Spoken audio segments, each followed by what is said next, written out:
রক্তের সম্বন্ধ।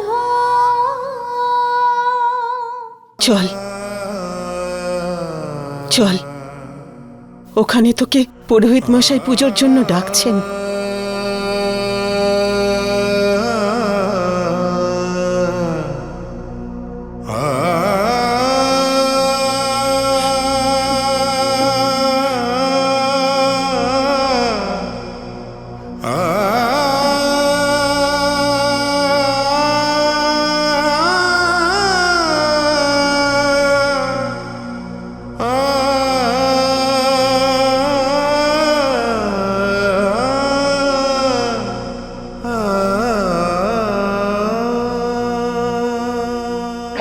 पवित्र पवित्रो वा सर्वावस्थां गतोऽपि वा यः स्मृत् पुण्डरीकाक्षाय सभेऽन्तर शुचि।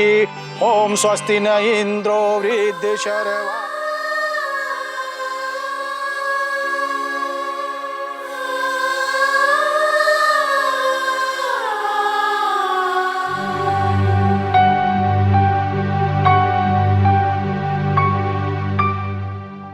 ভালো হয়েছে, পুজো শুরু হয়ে গেছে, এবার আর কোনো চিন্তা নেই। আরে ভয় আবার কিসের?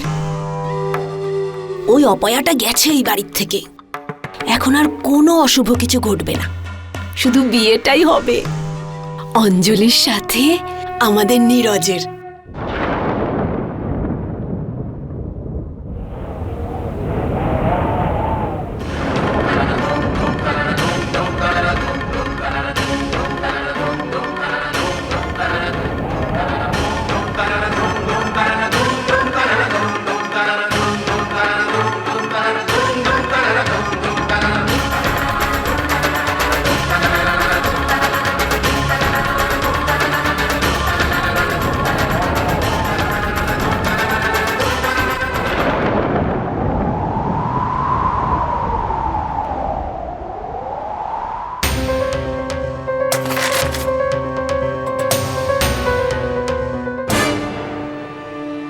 হলঘরটা পরিষ্কার করতে বলেছিলাম, কিন্তু মণ্ডপের দিকে কেউ নজরই দেয়নি।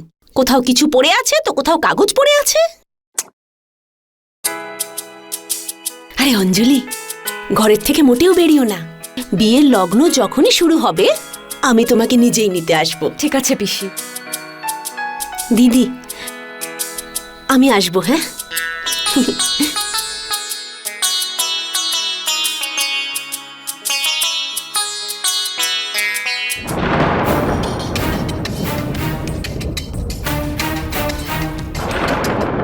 আগরওয়াল বাবু, এবার থেকে তো আমার বিজনেস আমার নাতি নীরজই সামলাবে। লেখাপড়া জানা ছেলে, এমবিএ করেছে ও, আর জাগিরদার পরিবারের যা বিজনেস ছিল তা তো ওই সামলাতো। এবার আপনি আর চিন্তা করবেন না, সমস্ত অ্যাকাউন্ট আপনার সেটেল করে দেবো। আপনি কিন্তু আমায় লজ্জিত করছেন। আরে এত বড় বিজনেস ফ্যামিলির আত্মীয় আপনি। আপনি শুধু আমার বিজনেসটা ভুলবেন না। আরে কি যে বলেন আপনি। একটু গরম লাগছে। আরে রামস্বরূপ, আগে মালিক, পাখাটা এদিকে দাও। এক্ষুনি করছি।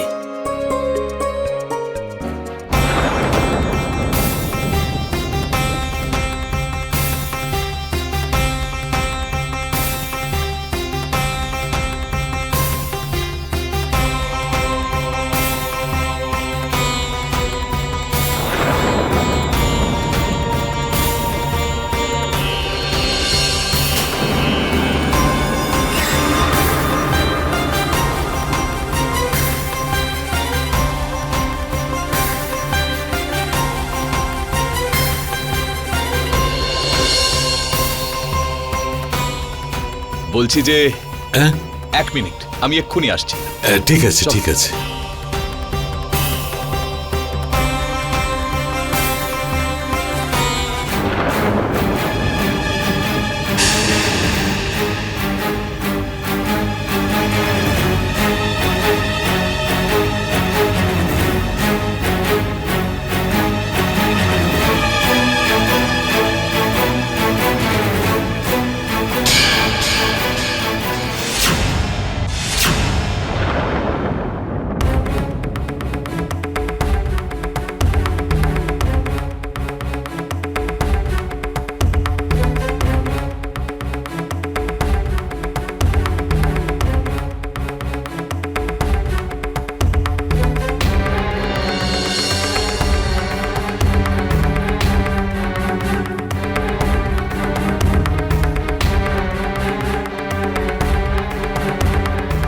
ओम स्वस्ति न इंद्रो वृद्धशर्वा स्वस्ति न पूषा विश्ववेदा स्वस्ताक्षरी।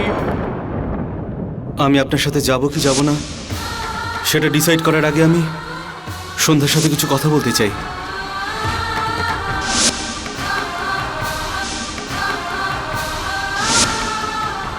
এই সম্পর্কটাকে বিয়েতে পরিণত করি, তবে তোমার কোনো আপত্তি আছে?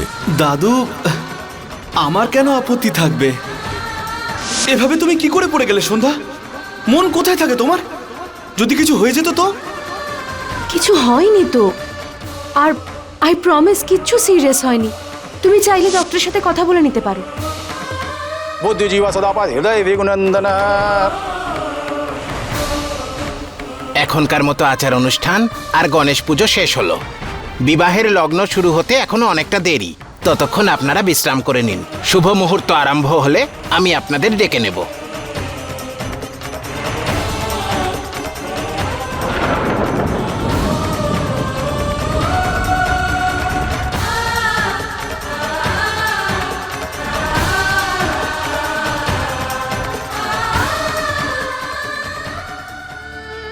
হ্যাঁ মা, আমি তোমার কাছে যেতে চাই। আমি এখানে আর থাকতে চাই না। তোমার সব রকম কাজে হেল্প করে দেবো, আঙ্কেলের খেয়াল রাখবো, শুধু এখানে আর থাকতে চাই না। হ্যাঁ, তাহলে তুমি আমার টিকিটটাও করিয়ে নাও, আমাকেও তোমার সঙ্গে নিয়ে চলো। আমি শুধু আমার দিদিদের সঙ্গে দেখা করে সোজা তোমার কাছে আসছি। হ্যাঁ, ঠিক আছে।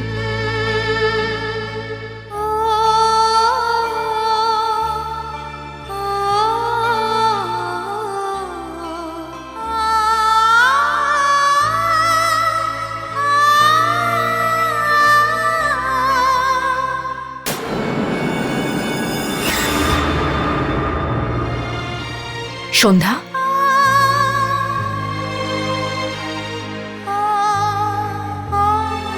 তুই এখানে হঠাৎ করে?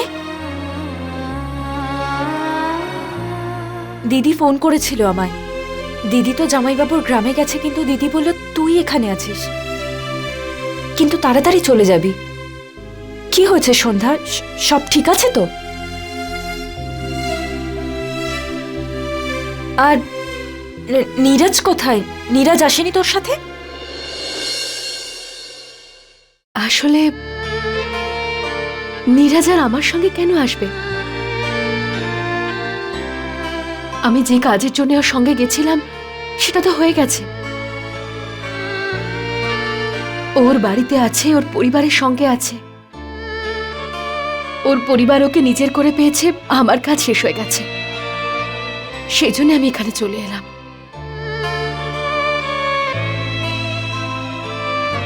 সন্ধ্যা, কিছু তো ব্যাপার আছে, নয়তো তুই এভাবে আমাদের কিছু না বলে এখানে আসতিস না। সত্যি করে বল, কেউ কিছু বলেনি তো তোকে? নাকি নীরজের সাথে ঝগড়া হয়েছে?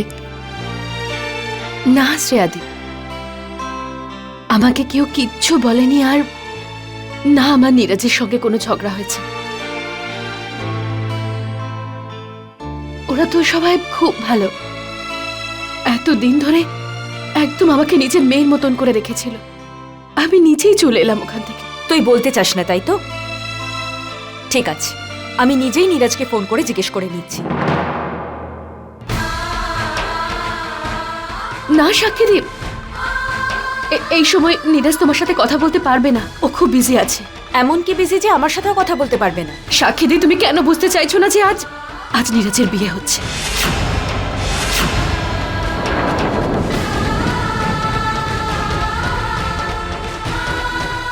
কি? নীরজের বিয়ে হচ্ছে?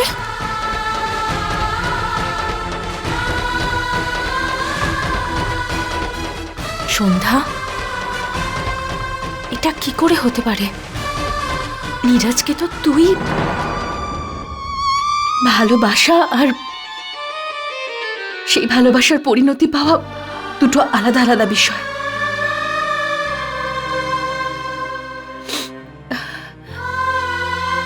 আমি ভালো নিশ্চয়ই বেসেছি ওকে, কিন্তু ভালোবাসা পাওয়া আমার ভাগ্যে কোথাও লেখাই নেই।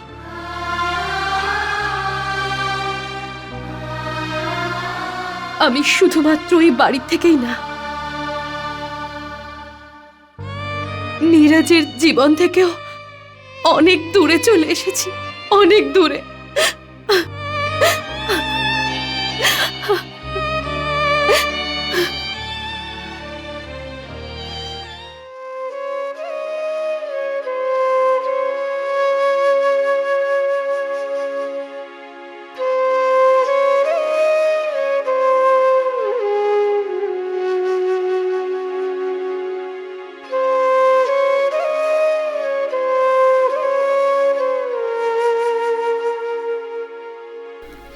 তুমি হাসছো ভৈরবী?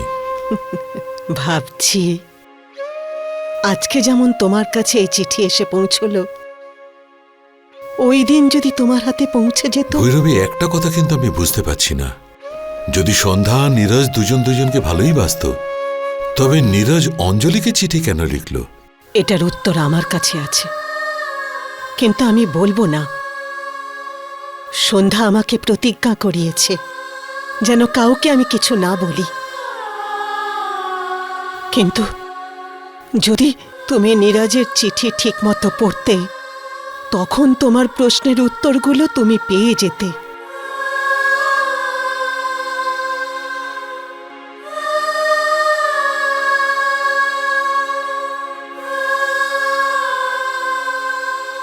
ওই চিঠিটা তো আমার কাছেই রয়েছে মনে হচ্ছে।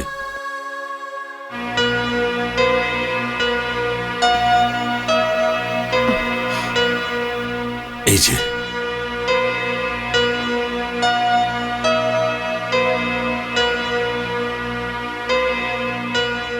আমি আগেও তোমাকে ভালোবাসতাম, আর আজও। এরকম কেন লিখলো? অঞ্জলির সঙ্গে নীরজের আলাপ তো এখানেই, তাহলে আগেও ভালো। হ্যাঁ, সন্ধ্যা।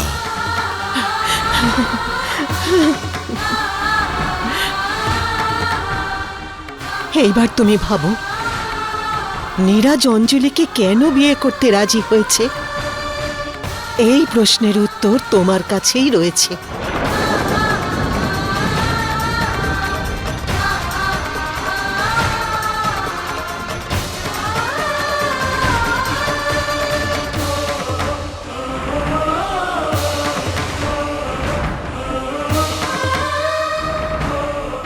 বিবাহের শুভ মুহূর্ত শুরু হয়েছে। এবার আপনারা বর কনেকে মণ্ডপে নিয়ে আসুন।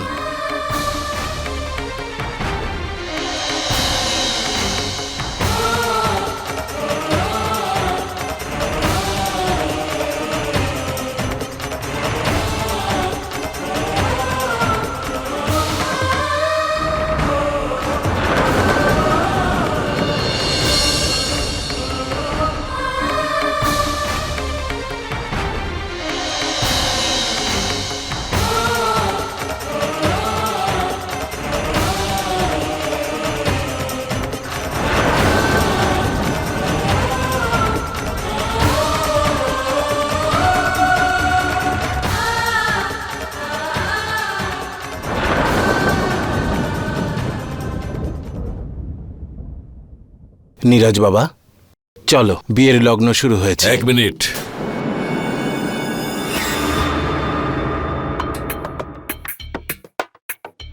দেখো, তুমি এদের সবাইকে নিয়ে মণ্ডপে যাও, আমি নীরজকে নিয়ে আসছি। কিন্তু বাবা, তুমি শুনতে পাওনি আমি কি বললাম? তুমি এদের সবাইকে নিয়ে মণ্ডপে যাও, আমি নীরজকে নিয়ে আসছি। ঠিক আছে বাবা, চলো আমরা সবাই মণ্ডপে যাই, চলো।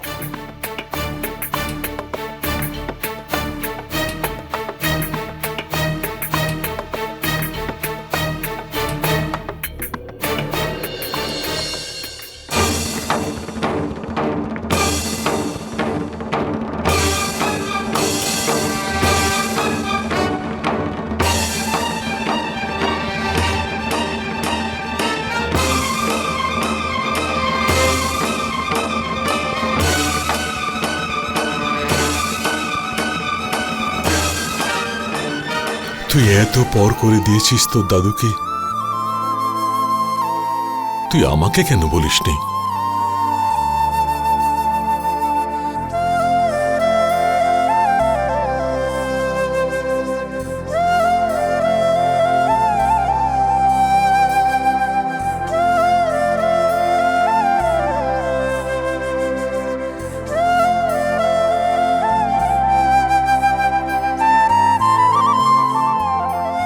চল চল আমার সঙ্গে আয়। ভালো করে ভেবে দেখ সন্ধ্যা। আমি ভেবে নিয়েছি। আমি তো সোজা পুনেই চলে যাচ্ছিলাম, কিন্তু ভাবলাম যে তোমাদের সবার সাথে দেখা করে যাই। আমাদের তো মনে হয় যে তুই ভুল সিদ্ধান্ত নিয়েছিস। আমরা সবাই চাইতাম যে তুই নীরাজকে বিয়ে না করিস। দিদি, বিয়ে তো পূর্ব নির্ধারিত, আর নীরাজ আর অঞ্জলির বিয়েটাও এই কারণেই হচ্ছে, কারণ এটাই হওয়ার ছিল। আর এতক্ষণে তো নীরাজ আর অঞ্জলির বিয়েটা হয়তো সম্পন্ন হয়ে গেছে, আর নীরাজ এতক্ষণে অন্য কারোর হয়ে গেছে। নীরজ অন্য কারোর কি করে হতে পারে সন্ধ্যা?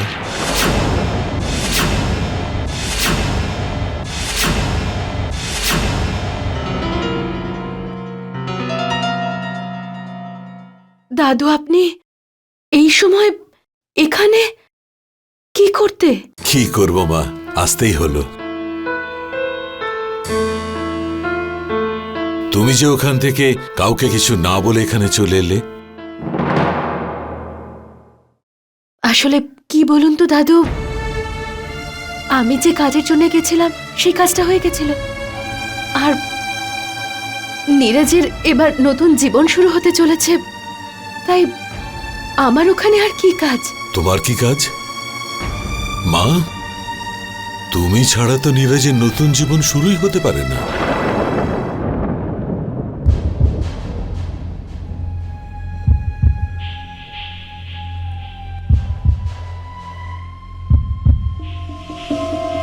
আর এটা তুমি কি করে ভাবলে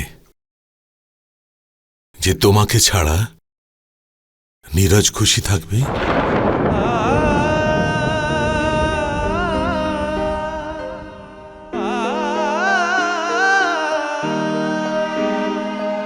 আরে একটা ভুল দূর করবার জন্য তোমরা আর একটা ভুল করে ফেললে।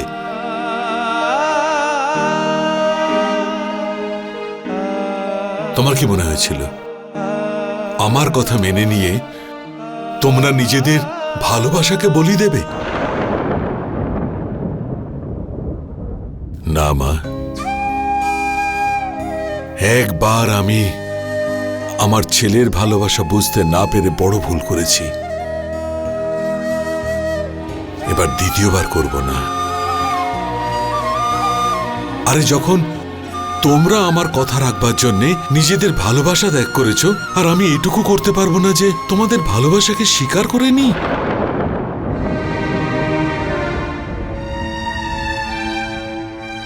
কিন্তু দাদু, যদি অঞ্জলি আর নীরাজের বিয়েটা না হয় তাহলে তো। আমি জানি, আমিই তোমাকে বলেছিলাম যে এই পরিবারের খুশির জন্য বিয়েটা খুব জরুরি, কিন্তু মা তার থেকেও বেশি জরুরি হচ্ছে আমার নীরজের খুশি, আর আমার নীরজের খুশি হচ্ছে তুমি।